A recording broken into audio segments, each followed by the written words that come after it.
Les extraterrestres se manifestent partout dans le monde. De nouvelles preuves étonnantes montrent qu'ils se terrent dans des recoins isolés. Ces endroits sont souvent interdits d'accès. Ce serait pour nous protéger. Mais est-ce qu'il ne s'agit pas plutôt de protéger des visiteurs d'une autre planète? Dans cet épisode, nous vous révélerons l'existence d'opérations extraterrestres réalisées dans des territoires isolés ou aux accès restreints. La machine est en marche.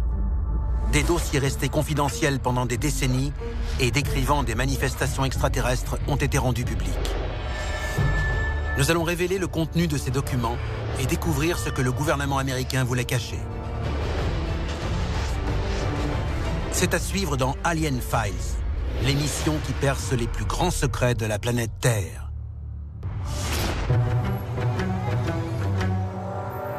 Nous sommes en novembre 2012 à Ladakh, en Inde. En l'espace de 2 mois, plus de 150 ovnis ont été observés dans une région isolée, située près de la frontière indo-chinoise.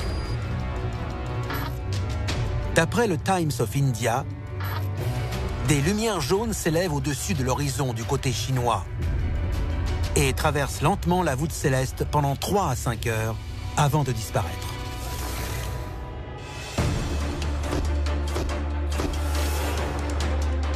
Ladakh se trouve dans l'Himalaya, le massif montagneux le plus haut du monde et l'une des régions les plus inaccessibles. Les soi-disant ovnis seraient des drones chinois en patrouille. Le gouvernement indien mène l'enquête. Cependant, les descriptions des ovnis ne correspondent pas aux drones chinois. Sans aucune explication, l'affaire est classée. Beaucoup d'ovnis sont en réalité des aéronefs militaires, observés par des civils qui n'ont aucune idée de ce qu'ils voient. Les engins vus à Ladakh sont-ils des vaisseaux extraterrestres?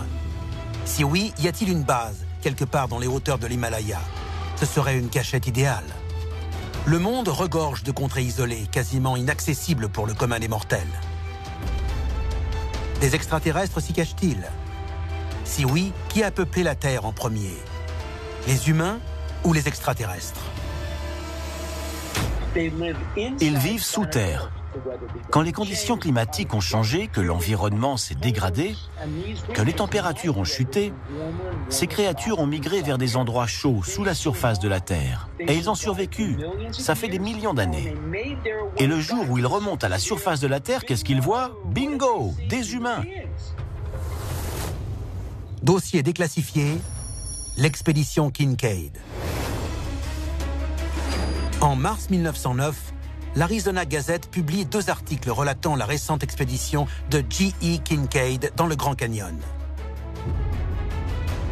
Kincaid affirme qu'il a découvert une ville souterraine avec des objets apparemment originaires d'Égypte, des inscriptions hiéroglyphiques et des restes momifiés entreposés dans des chambres funéraires. Les experts scientifiques du Smithsonian Institute se rendent sur place pour vérifier les dires de l'explorateur. Mais au terme de leur enquête, l'accès au site est soudainement interdit et l'entrée de la grotte est murée.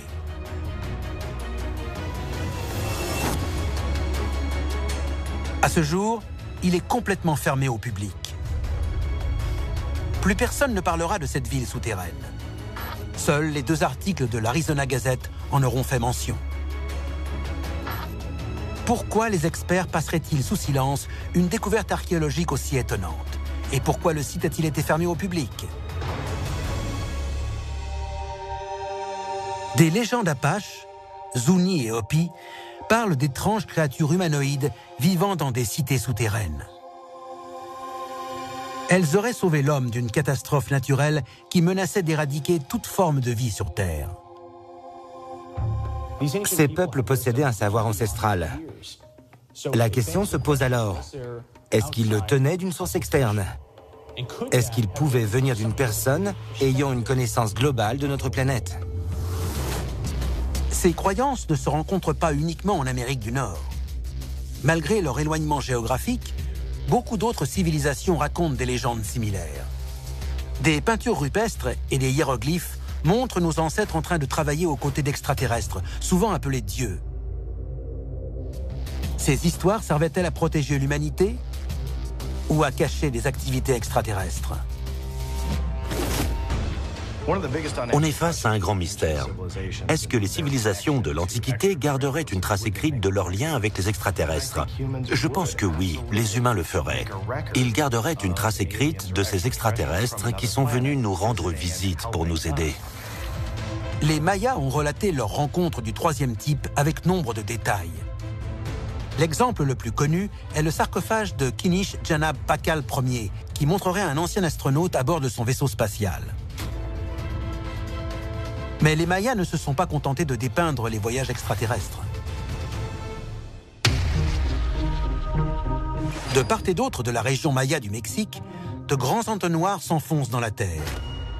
Ces cénotes, comme on les appelle, étaient sacrés pour ces précolombiens.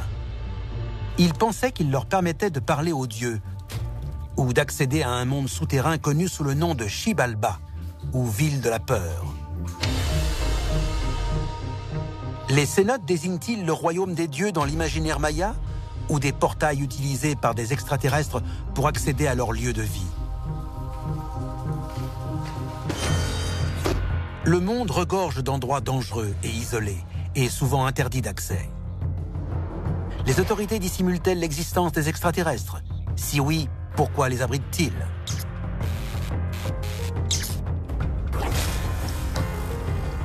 L'Europe présente un réseau de tunnels souterrains qui couvre de grandes distances, appelé Erdstall, ce qui signifie lieu souterrain. On ne connaît pas le nombre de ces galeries, dont on découvre régulièrement des entrées. L'une d'elles a même remis sous le feu des projecteurs un mystère vieux de plusieurs décennies. Dossier déclassifié, le tunnel de Fribourg. Nous sommes en 2011 à Fribourg en Allemagne. L'accès à un tunnel est découvert dans une ferme laitière. Son emplacement rappelle aux ufologues un événement marquant. Le crash d'un objet volant non identifié en 1936 dans cette même ville. Les scientifiques nazis auraient découvert les restes d'un appareil ultra sophistiqué. Ils auraient ensuite percé ses secrets afin de créer des armes plus puissantes. Dans les années 1930 et 1940, les nazis ont fait d'énormes progrès techniques. L'une de ses plus grandes inventions était la fusée V2. Elle était si perfectionnée qu'elle pouvait frapper la Grande-Bretagne en traversant la Manche. Les tunnels de Fribourg servaient-ils de base militaire aux extraterrestres? Si oui, ces créatures travaillaient-elles avec ou contre les nazis? Les endroits isolés sont idéaux pour conduire des expériences top secrètes à l'abri des regards. Justement, le désert impitoyable de l'outback australien offre ce genre de couverture recherchée par les autorités. Dossier déclassifié, Pine Gap. Officiellement, ce téléport s'appelle la Joint Defense Research Space Agency.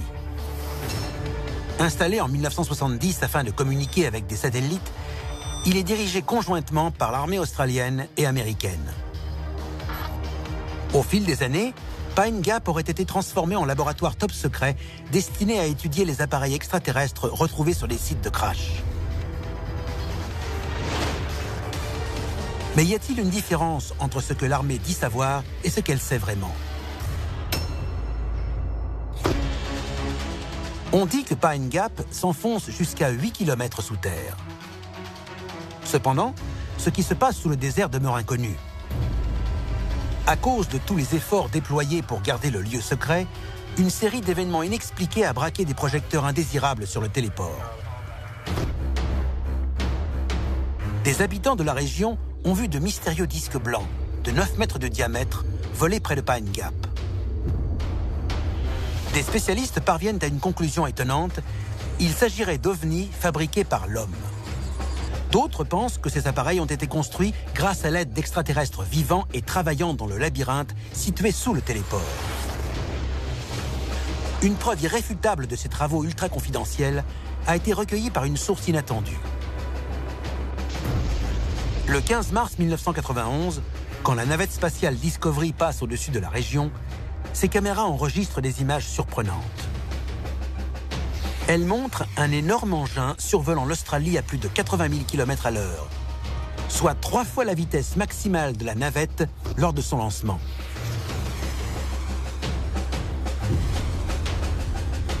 Certains estiment que cet appareil est le résultat de travaux top secrets menés à Pine Gap. Si des extraterrestres travaillent effectivement dans des lieux isolés comme ce téléport, sont-ils nos amis ou nos ennemis? Dans des bases militaires secrètes telles que Pine Gap dans l'Outback, des extraterrestres aideraient des scientifiques à concevoir des aéronefs et des armes futuristes. Pourtant, ces créatures sont-elles vraiment nos alliés? Des preuves irréfutables montrent l'existence de combats entre humains et extraterrestres au sein d'une base militaire étroitement surveillée. Dossier déclassifié, la bataille de Dulce. Nous sommes en 1977 à Dulce, au Nouveau-Mexique. Des cadavres de bovins sont découverts, mutilés. Or, aucun instrument de l'époque n'est capable d'amputer avec une telle précision chirurgicale. Ces étranges décès attirent l'attention de Paul Bennewitz, physicien et ufologue. Au cours de son enquête, menée en toute indépendance, il rencontre une femme qui prétend connaître le coupable. Sous hypnose, elle lui révèle qu'avec son fils, elle a été enlevée par des extraterrestres et emmenée dans une base souterraine. Là-bas, elle voit des bovins qui se font amputer et qu'on vide de leur sang, ainsi que des organes humains stockés dans des cuves. Les extraterrestres posent des implants aux personnes enlevées afin de prendre le contrôle de leur corps. Bennewitz est stupéfait par ces propos. Il surveille alors les communications passées dans la région et intercepte des transmissions en provenance d'un vaisseau spatial, si l'on en croit ses dires. Il suit cet appareil jusqu'à une zone isolée à la frontière entre le Nouveau-Mexique et le Colorado et qu'il surnomme la base de Dulce. En 1979, l'ufologue Thomas Costello s'y infiltre et en ramène des photos ahurissantes. Elle montre des extraterrestres en train de mener des expérimentations génétiques atroces sur des humains. Pire encore, Costello affirme que les sujets étaient enlevés avec l'autorisation du gouvernement américain. D'après une théorie, ces extraterrestres créent des humains de façon génétique. Et ils auraient un intérêt à modifier notre ADN ou notre mode d'évolution. À mon avis, ils voudraient façonner la créature qu'ils aimeraient que l'on devienne. Et ils seraient aussi susceptibles de créer un être basique qu'ils feraient évoluer pour obtenir le résultat qu'ils ont en tête. En parallèle, Phil Schneider, un employé du gouvernement américain, participe à la construction d'un labyrinthe de tunnels sous la base. Par inadvertance, son équipe découvre une vaste grotte où des extraterrestres procèdent à des expériences sur des prisonniers humains. Une bataille s'ensuit. Grièvement blessé, Schneider réussit tout de même à s'échapper, mais plusieurs de ses collègues perdent la vie. D'après l'ingénieur, les tunnels sous la base de Dulce ne sont qu'une fraction infime du réseau qui parcourt le sous-sol américain. Les ufologues estiment que ce réseau souterrain a peut-être été foré grâce à un engin ultra sophistiqué, le Subterrane. Fonctionnant à l'image d'un sous-marin, ce tunnelier alimenté en énergie nucléaire creuse d'immenses tunnels. Quand on pense au degré de sophistication technique dont on aurait besoin au XXIe siècle, on se heurte à une impossibilité. Eux, ils ont réussi à l'avoir. C'est une véritable prouesse. Les tunnels achevés sont parcourus par des maglev, des trains à lévitation magnétique filant à 500 km/h. Mais vers quelle destination? Des spécialistes pensent qu'un réseau secret de galeries relierait les bases militaires les plus mystérieuses, à l'instar de Dulce ou de la zone 51, voire à un aéroport américain particulièrement étrange. Nous sommes à l'aéroport international de Denver. le complexe imposant de ce qui est le deuxième aéroport du monde par la taille couvre 140 km². Les terminaux sont ornés d'imagerie militaire violente et de représentations apocalyptiques. Les étranges œuvres d'art donnent la teneur de ce qui se passe sûrement sous la surface de la Terre. Le 21 mars 2013, un père et son fils remarquent d'étranges lumières dans le ciel, au-dessus de leur maison. Les habitants du Colorado suivent des yeux 3 lumières, volant en triangle au-dessus de l'aéroport de Denver. Les autorités refusent de commenter l'événement, et un porte-parole de l'aviation civile insiste « Il ne s'est rien passé d'extraordinaire cette nuit-là ». Si l'aéroport a ouvert en 1995, les travaux souterrains n'ont jamais cessé officiellement. On compte 8 sous-sols. C'est assez profond pour résister à la puissance d'une bombe atomique. Les terminaux et les salles de livraison des bagages sont reliés par une navette. Mais dans cet aéroport, il existe un deuxième réseau ferroviaire. Il rejoindrait soi-disant les tunnels des Maglev et permettrait de transporter des appareils extraterrestres en provenance de Dulce ou de sites similaires. Dans des régions isolées aux 4 coins du globe, des extraterrestres conduiraient des expériences, souvent avec l'autorisation des agences gouvernementales. Mais il se pourrait qu'ils veuillent sortir de leur réclusion. L'une des histoires les plus étranges concernant des présidents et des extraterrestres implique Eisenhower. On dit qu'il aurait eu, non pas 1 ni 2, mais 3 ou 4 réunions avec des visiteurs d'une autre planète, afin de signer un accord ciel ouvert avec eux.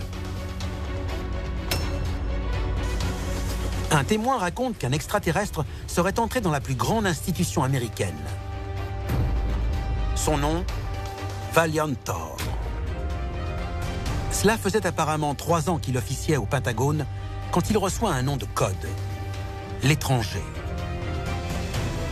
À ce jour, la nature de son travail pour le gouvernement des États-Unis demeure un mystère angoissant. A-t-il infiltré le gouvernement américain à des fins pacifiques ou belliqueuses ?